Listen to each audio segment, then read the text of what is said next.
Real Maharashtra 24 news, आम्ही दाखवतो सत्य.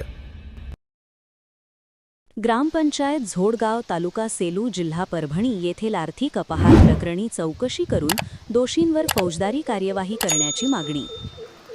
ग्रामपंचायत झोडगाव यांनी 15व्या वित्त आयोगाचे यापूर्वी जवळपास 37 लाख रुपयांच्या कामात अपहार व अनियमितता केलेली आहे.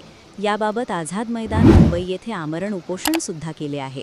ते प्रकरण अद्याप मिटले नसताना ग्रामपंचायतीने परत सन 2025 ते 2026 या कालावधीमध्ये कामामध्ये भ्रष्टाचार केला आहे. ग्रामपंचायत लेखासंहिता 2011 तरतुदीचे पालन न करता कामे केलेली आहेत. याबाबत अपहारित रक्कम वसूल करून संबंधितांवर फौजदारी कार्यवाही करण्याची मागणी गणेश पवार व विठ्ठल पवार यांनी केली आहे.